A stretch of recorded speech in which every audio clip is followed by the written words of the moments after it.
Blouse hook தெளிவாக ஒரு stitching போடுங்க அப்படின்னு கேட்டிருந்தாங்க என்னோடய ஸ்டூடெண்ட்ஸை. ஸோ அதுக்காக இந்த வீடியோ.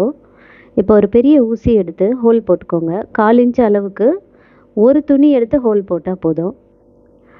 இந்த ஹூக்கை வந்து தலைகீழே எடுத்து அந்த ஹோலில் மாட்டி எடுத்துக்கோங்க. ஏன்னா இது ஒரு ஸ்டிஃப்னஸ் கொடுக்கும். ஹூக்கு தைக்கும்போது நான் எல்லா ஹூக்கும் இது மாதிரி மாட்டி வச்சுருக்கேன். ஒரு ஊசியில் 2 த்ரெட்டை 4ஆக மாற்றி முடிச்சு போட்டு வச்சுக்கோங்க. பிகினர்ஸ் சின்னதாகவே எடுத்துக்கலாம். இப்போது ஒரு ஹூக்கில் ஒரு 3 பார்ட்டாக பிரிச்சுக்கோங்க. இந்த வளையத்தில் இப்படி ஊசியை போட்டு எடுத்து நாட்ஸ் போடணும். அந்த நாட்ஸ் வந்து 2 சிங்கிளாகவும் போடலாம், 2 நாட்டாகவும் போடலாம். நான் வந்து இந்த வளையத்தில் 3 வாட்டி போடுறேன்னா ஃபைனல் நாட்டு 2 நாட்டு அந்த மாதிரி போட்டுப்பேன்.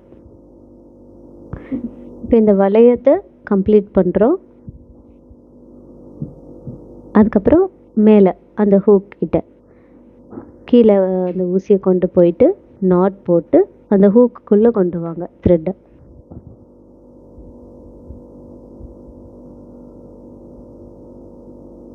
ஸோ அதே மாதிரி இன்னும் 1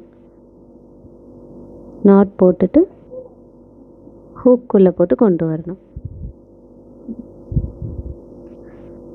இப்போ அந்த த்ரெட்டை அப்படியே உள்ளே போயிட்டு கடைசி வளையத்துக்கு கொண்டு வரணும். கொண்டு வந்துட்டு இதுலேயும் டபுள் நாட்டு. ஸோ ஒரு 3 வாட்டி இந்த டபுள் நாட் போட்டு ஃபினிஷ் பண்ணிவிடுங்க.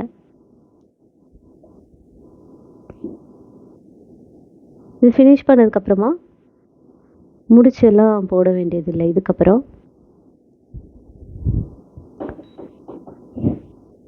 இது உள்ள அப்படியே அந்த சிங்கிள் துணியில் அடுத்த ஹூக்குக்கு போயிடுங்க. அடுத்த ஹூக்கில் அந்த வளையத்தில் போயிட்டு அப்படியே கண்டினியூ பண்ணிக்கோங்க. ஸோ இப்போ வந்து நம்ம இதில் எண்ட் நாட்டும் போட வேண்டியதில்லை, அடுத்த ஹூக்குக்கான ஸ்டார்டிங் நாட்டும் போட வேண்டியதில்லை. அப்படியே கண்டினியூ பண்ணிக்கோங்க. 5 ஹூக்கில் எத்தனை ஹூக்கு உங்களுக்கு வருதோ அந்தளவுக்கு நீங்கள் தைச்சிட்டு முடிச்சு போட்டுக்கோங்க.